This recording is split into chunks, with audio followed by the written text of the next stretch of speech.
Hello, good morning student. मैं सुनील कौशिक, आपका math teacher.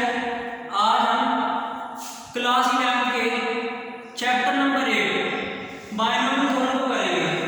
तो प्यारे बच्चों, हमारे पास चैप्टर 8 के अंदर बायनोमियल थ्योरम है, जिसका यूज हम किसी भी बायनोमियल एक्सप्रेशन को सोल्व करने के लिए करते हैं।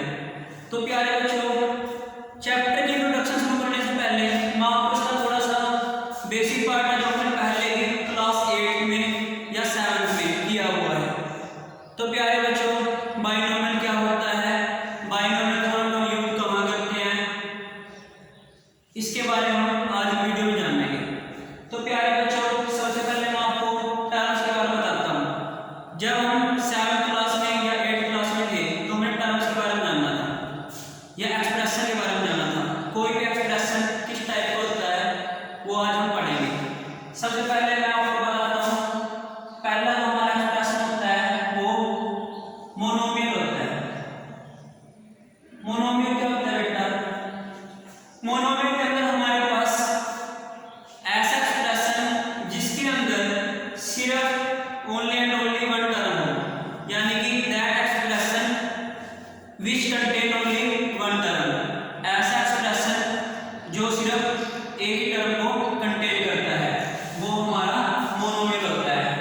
फॉर एग्जाम्पल बेटा, ऐसा कोई भी एक्सप्रेशन जिसके अंदर सिर्फ सिंगल टर्म हो, कोई भी अलजेब्रिक टर्म जिसमें सिर्फ उसके अलावा 3x 4x square 5x cube, तो बेटा ये सभी के सभी जो हमारे अलजेब्रिक एक्सप्रेशन है इनके अंदर सिर्फ एक टर्म है, इसलिए बच्चों हमारा एक मोनोमियल एक्सप्रेशन हुआ।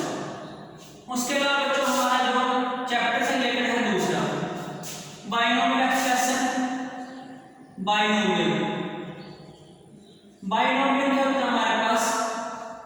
Binomial expression. तो प्यारे बच्चों, बायनोमियल के अंदर हमारे पास जैसे मोनोमियल में सिर्फ हम एक ही अलजेब्रिक टर्म को कंटेन करते हैं, वैसे ही हमारे अंदर हमारे पास कोई भी अलजेब्रिक एक्सप्रेशन जिसके अंदर हम दो टर्म को आपस में कनेक्ट करते हैं, किसके साथ? ऑपरेशन के साथ। ऑपरेशन कौन से बच्चों? वैसे हमारे पास बहुत सारे ऑपरेशन होते हैं, जैसे प्लस, ये ऑपरेटर होते हैं बच्चों, plus, minus, multiply, divide, equal, greater than, less than, ये ऑपरेशन होते हैं। तो हमारे पास कोई भी अलजेब्रिक एक्सप्रेशन जो आपस में कनेक्ट होता है या तो प्लस या माइनस के ऑपरेटर के साथ, तो हमारा क्या होता है? बायनोमियल एक्सप्रेशन होता है। तो बायनोमियल एक्सप्रेशन क्या होता है बच्चों?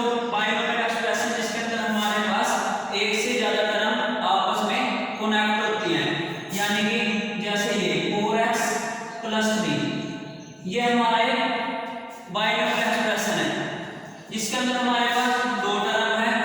पहली टर्म हमारे पास 4x, दूसरी टर्म हमारे पास 3, और ये दोनों टर्म आपस में कनेक्ट है। किससे कनेक्ट है बच्चों? ऑपरेशन से। ऑपरेशन क्या लगा हुआ इसमें? प्लस। उसके अलावा बच्चों हमारे पास और कोई अलजेब्रिक एक्सप्रेशन 3x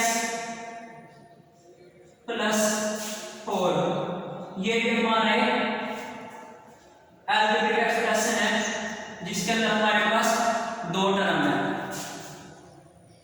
तो प्यारे बच्चों, इसमें पहली टर्म हमारी 3, दूसरी टर्म 4, और यहाँ पर दोनों कनेक्ट है। किसके साथ कनेक्ट है बच्चों? ऑपरेशन के साथ। कौन सा ऑपरेशन? Plus operation.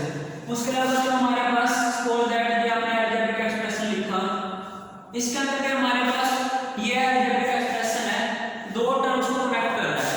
पहली टर्म हमारी क्या हुई? 7x, दूसरी टर्म क्या हुई? 3x।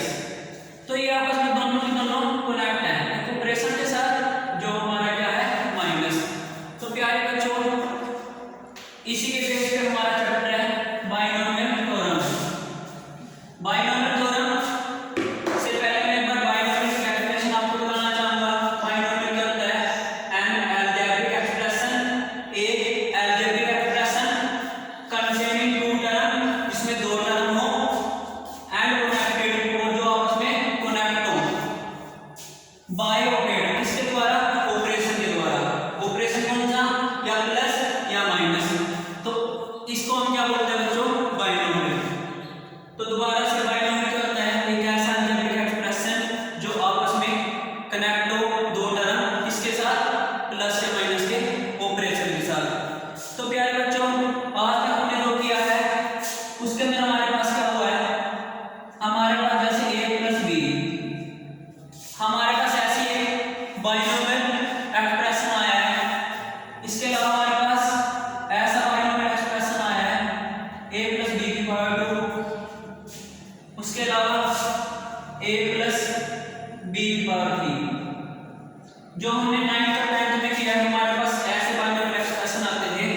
जिनको हम क्या करते थे, सोल्व करते थे। उनको सोल्व करने के लिए हमारे पास ये तो बच्चों इसके अंदर क्या है, ये तो हमारा सिंपल ही है, इसको सोल्व कुछ नहीं करना। उसका इसके अंदर हमारे पास पावर 2 है। जब हम इस एक्सप्रेशन को सोल्व करते थे तो हमारे पास एक आइडेंटिटी होती थी। आइडेंटिटी क्या होती थी, A square plus 2ab plus B square. तो ये जो आइडेंटिटी होती थी, हम इसके यूज से कोई भी ऐसा अलजेब्रिक एक्सप्रेशन आता था बाइनोमियल जिसकी पावर 2 होती थी, हम उसको इजीली सोल्व कर लेते थे। उसके अलावा यार बच्चों हमारे पास इससे बाइनोमियल एक्सप्रेशन गिवन है a प्लस b की पावर 3। इसको भी हम इजीली सोल्व कर लेते थे। a cube plus b cube plus 3ab a plus b, इस फार्मूले से। लेकिन क्या है बच्चों, यहाँ पे देखो इसकी डिग्री कुछ नहीं है तो 1, इसकी डिग्री कितनी है 2, इसकी डिग्री 3।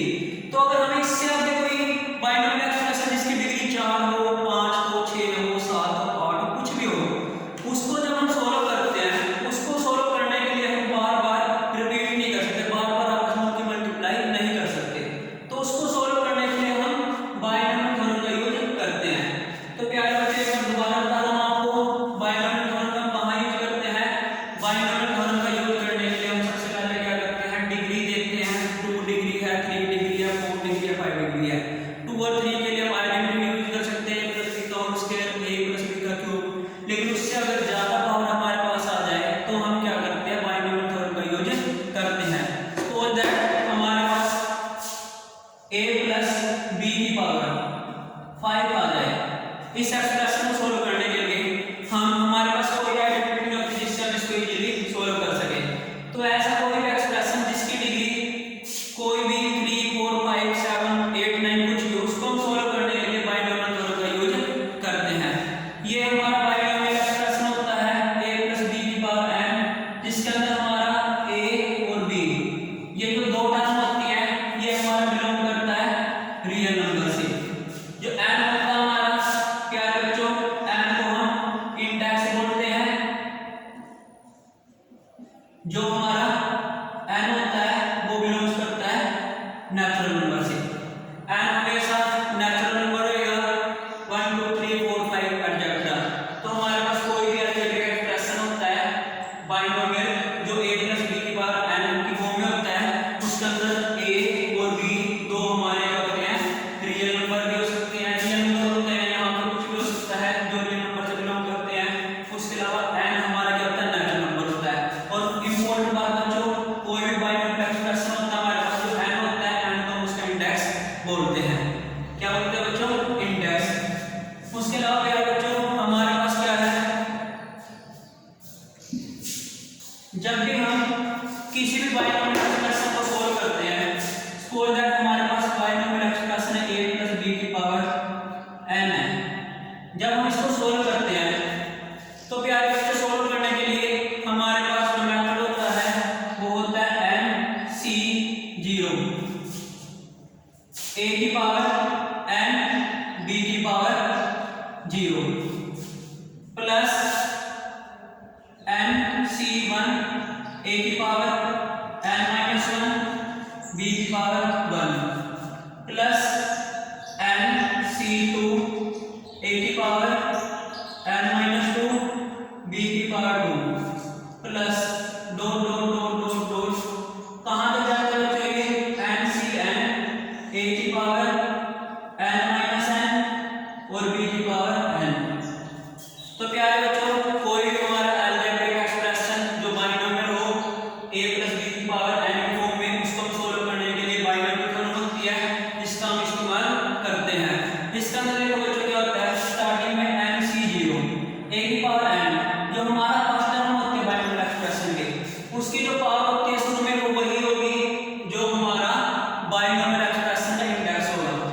b की पावर क्या होती है, शुरू में 0 होती है, ये हमारा NCR की फॉर्म में होता है, n यहाँ पे जो भी होता है वही हमारा हमेशा सेकंड टर्म की पावर होती है।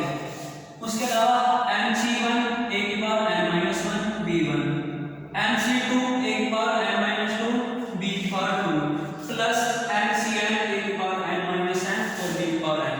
यहाँ पे देखो बेटा दो टर्म है, जब हम बाइनोमियल टर्म का यूज करते हैं जो पहली टर्म होती है उसकी जो पावर होती है हमेशा वो कम होती रहती है। यहाँ पे n थी, यहाँ पे एक कम होगी n-1, उसके बाद आगे जाएंगे और कम हो जाएगी n-2, उसके बाद जाएंगे n-3, n-4, n-5, n-6 dot dot dot n-m तक, धीरे धीरे ये खत्म हो जाएंगे। दूसरा क्या है हमारे पास b की जो पावर है उसमें 0 होती है, उसके बाद बढ़ती रहती है b2 b3 b4 b5 कहां तक जाती है n तक। उसके अलावा जो हमारा r होता है ये भी बढ़ेगा 0 1 2 3 4 5 कहां तक जाएगा n तक। उसके अलावा बच्चों इसमें क्या होता है, जो ये दो होती हैं टर्म्स, इनका जो सम करते हैं ना डिग्री का, इसकी जो पावर है इसकी पावर, इन दोनों की पावर हमेशा है ना जो हमारा एक्सप्रेशन इंडेक्स होगा उसके इक्वल होगी। जैसे यहाँ पे a की पावर n-1 और b की पावर क्या 1, तो इनकी पावर का जब हम सम करेंगे ना वो सम हमारा हमेशा किसके इक्वल होगा, जो भी हमारे पास बाइनोमियल एक्सप्रेशन गिवन है उसके इंडेक्स के बराबर होगा। तो हम किसी भी बाइनोमियल एक्सप्रेशन को सोल्व करने के लिए हमारे a + b की पावर n इस फार्मूले का यूज करते हैं। तो प्यारे बच्चों आज हम कोई भी एक ऐसा क्वेश्चन करेंगे सो दैट बच्चों हमारे पास जैसे हमने पिछली क्लासों में किया है a + b की पावर 3, इसके हमारे पास जो आइडेंटिटी होती थी वो b बाइनोमियल थ्योरम से बनी है। तो इस पर हम बाइनोमियल थ्योरम लगाएंगे। यहाँ पे पहले बच्चों फर्स्ट टर्म हमारी a है, दूसरी टर्म हमारी b है, 3 हमारा इंडेक्स है और 3 हमारा n भी है। इसमें n है तो प्यारे बच्चों देखो इसमें क्या करेंगे, n की जगह 3c0, a की पावर 3 b की पावर 0 प्लस 3c1 a की पावर 3 - 1 b की पावर 1। उसके बाद बच्चों 3c2 a की पावर 3 - 2 b की पावर 2 प्लस उसके बाद 3c3 a की पावर 3 - 3 b की पावर 3। यहाँ पर जाकर बच्चों जब NCN की फॉर्म में आ जाता है, यानी कि NCN 3c3 जब इस फॉर्म में आ जाता है तो हमारे बाइनोमियल एक्सप्रेशन का जो सॉल्यूशन होता है वो वहां पे जाके खत्म हो जाता है। अब प्यारे बच्चों हम इसको सोल्व करेंगे। पहले हमारे पास 3c0 है, 3c0 क्या होता है, हमने चैप्टर 7 में फार्मूला किया है NCR कॉम्बिनेशन का फार्मूला बच्चों। NCR हमारे पास क्या होता है, n का फैक्टोरियल अपॉन में r का फैक्टोरियल इनटू n - r का फैक्टोरियल। कोई भी NCR के फॉर्म में अगर हमारे पास गिवन होता है हम उसको इस फार्मूले से खोलते हैं, ओपन करते हैं, तो हमारे पास जब भी बाइनोमियल टर्म होगी तो ये फार्मूला जरूर लगेगा कॉम्बिनेशन का। और इन सभी को जो इसके कोएफिशिएंट बोलते हैं बच्चों इनको, ये इसका कोएफिशिएंट होता है, ये इसका कोएफिशिएंट, ये इसका कोएफिशिएंट, इनको जब भी हम खोलते हैं तो इन फार्मूले का इस्तेमाल करते हैं। तो प्यारे बच्चों जैसे इसमें n की जगह पे क्या है 3c0, जब हम इसको ओपन करेंगे हमारे पास क्या है 3 का फैक्टोरियल अपॉन में 0 का फैक्टोरियल 3 - 0 का फैक्टोरियल। 3 का फैक्टोरियल बच्चों LP, 0 का फैक्टोरियल LP, 3 में से 0 माइनस करेंगे 3 का फैक्टोरियल, 3 से 3 कटा ऊपर बचा 1, 0 का फैक्टोरियल। देखो बच्चों 0 का फैक्टोरियल हमारे पास 1 होता है और 1 का फैक्टोरियल भी 0 होता है, तो यहाँ से 0 का फैक्टोरियल क्या हो जाएगा 1। तो यानी कि जब हम इसको सोल्व किया तो हमारा आंसर क्या आ गया 1 आ गया। अब 0 का फैक्टोरियल 1 क्यों होता है बच्चों, देखो 1 का फैक्टोरियल हमारे पास 1 होता है, जब इसको खोलेंगे इससे आगे 1 into 1 - 1 का factorial is equal to 1 1 multiply 1 - 1 0 का फैक्टोरियल इज इक्वल टू 1। तो 0 का फैक्टोरियल बच्चे मल्टीप्लाई से डिवाइड में चला जाएगा, तो 0 का फैक्टोरियल हमारे पास किसके इक्वल हो गया 1 के। तो हमारा जो 0 का फैक्टोरियल होता है वो 1 होता है। बहुत इंपॉर्टेंट क्वेश्चन है ये भाई, 0 का फैक्टोरियल क्या होता है, मैक्सिमम बच्चे क्या करते हैं 0 का फैक्टोरियल को 0 लिख देते हैं, लेकिन 0 का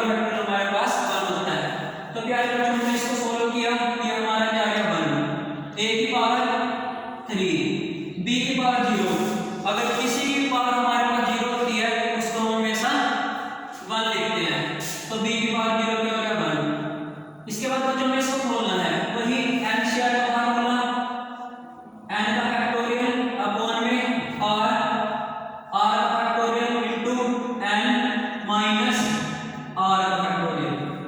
तो 3 का फैक्टोरियल LP, 1 का फैक्टोरियल 1, 3 माइनस 1 2 का फैक्टोरियल। अब ऊपर 3 का फैक्टोरियल, नीचे 2 का फैक्टोरियल। तो 3 का फैक्टोरियल हम सोल्व करेंगे, 3 मल्टीप्लाई 2 का फैक्टोरियल। हमने इसको यहीं तक खोला क्योंकि नीचे क्या है बच्चों 2 का फैक्टोरियल है। तो जब हम इसको 2 के फैक्टोरियल को ओपन करेंगे, 2 से 2 का फैक्टोरियल कैंसिल। तो 3c1 का फैक्टोरियल क्या हो गया बच्चों 3 और a की पावर 3 माइनस 1 2b प्लस ऐसे हम 3c2 को खोलेंगे, तो 3c2 को खोलेंगे तो वो भी आ जाएगा, ओपन करके देखेंगे तो हमारे पास 3c2 का फैक्टोरियल भी आएगा 3 और यहाँ पे a की पावर 1 और b की पावर 2। उसके बाद बच्चों हमारे पास क्या है, उससे आगे है 3c3। जब आप इसको NCR वाले फार्मूले से ओपन करेंगे तो ये भी हमारे पास क्या आएगा 3c3। इंपॉर्टेंट बात है इसे ध्यान देना, अगर हमारे पास NC0 हो या NCN हो, इन दोनों को सॉल्व करके हमेशा 1 आता है। तो ये बच्चों NCN की फॉर्म में है, तो इसकी जगह हम सीधा क्या लिखेंगे 1, a की पावर 3 माइनस 3 0 और b की पावर 3। और किसी भी टर्म की अगर हमारे पास 0 होती है तो उसको हम 1 लिखते हैं। अब इसको सोल्व करेंगे 1 a की पावर 3 a की 3 इंटू 1 प्लस 3 a की power 2 b plus 3 a b की पावर 2 प्लस यहाँ पे a की पावर 0 1 इंटू b की 3। तो क्या है बच्चों, इसमें हमने क्या किया, हमारे पास एक बाइनोमियल एक्सप्रेशन गिवन था जिसकी पावर 3 थी, उसको हमने बाइनोमियल थ्योरम से सोल्व किया। तो क्या है बच्चों, ऐसे हम कोई भी बाइनोमियल एक्सप्रेशन है जिसकी पावर 4 हो 5 हो 6 हो, तो हम इस बाइनोमियल थ्योरम से उसको सोल्व कर देते हैं। एक तो ये क्या करेगा, कोई भी बाइनोमियल एक्सप्रेशन जिसकी डिग्री 3 4 5 6 7 8 10 डिग्री दे दी, वो अगर हम उसकी मल्टीप्लाई करें बहुत ज्यादा लंबी हो जाएगा, तो उसकी लेंथ को कम करने के लिए बाइनोमियल थ्योरम का यूज करते हैं, जिसके अंदर हमारे पास ये इसका सॉल्यूशन आ जाएगा। तो क्या है बच्चों, इसका सॉल्यूशन तो देखो, बाइनोमियल थ्योरम का जो सॉल्यूशन होता है उसमें लॉजिक होता है। लॉजिक क्या होता है, जो भी हमारे पास टर्म होती है वहां से शुरू करते हैं, उसकी पावर सबसे पहले 3, फिर उसकी पावर कम होएगी, फिर उसकी पावर और कम होएगी, फिर उसकी पावर बिल्कुल ही कम हो जाएगी। उसके अलावा जो दूसरे टर्म होते हैं उसकी पावर शुरू में 0 होती है, उल्टा होता है, a की पावर कम होती रहती है और b की पावर ज्यादा होती रहती है। और हमेशा हमारे पास जो ये दो टर्म होंगे ना a और b, इनका जो डिग्री का सम होएगा, इसकी डिग्री जैसे 2 है, इसकी डिग्री 1 है,